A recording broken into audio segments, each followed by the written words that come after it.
পৃথিবীর বিখ্যাত হাদিসের কিতাব মিশকাত শরীফ দ্বিতীয় খণ্ডের 403 পৃষ্ঠায় বর্ণিত হাদিস। আল্লাহর রাসূল বলেন, মান সাররাহু আন ইয়াতামাসসালা লাহুর রিজালু কিয়ামান ফালইয়াতাবাওয়া মাকআদাহু মিনান নার। এর অর্থ হইল, যাকে দাঁড়াইয়া সম্মান করলে খুশি হয় তার ঠিকানা জাহান্নামে। কি বলছেন রাসূল? যাকে দাঁড়াইয়া সম্মান করলে খুশি হয় তার ঠিকানা জাহান্নামে। কাজেই আমার নবীকে দাঁড়াইয়া সম্মান করলেই তিনি খুশি হবেন। খুশি হইলে তো ঠিকানা জাহান্নামে হবে। কাজেই যে নবী বললেন যে দাঁড়াইয়া সম্মান করলে যে খুশি হয় সে জাহান্নামী, এই নবীকে দাঁড়াইয়া সম্মান করলেই খুশি হন, হইতেই পারে না। সুতরাং আমার মন গড়া ব্যাখ্যাটা কার বিরুদ্ধে গেল? নবীর হাদিসের বিরুদ্ধে গেল। কার বিরুদ্ধে গেল? নবীর হাদিসের।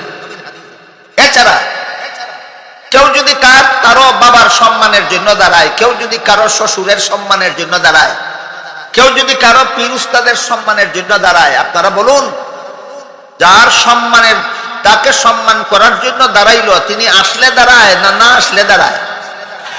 আসার পরেও তাকে দেখলে দাঁড়ায় না না দেখলে দাঁড়ায়? তুমি যে তোমার নবীকে সম্মান করার জন্য দাঁড়াইলে, তোমার নবী আসলেন কখন আর তুমি দেখলে কখন?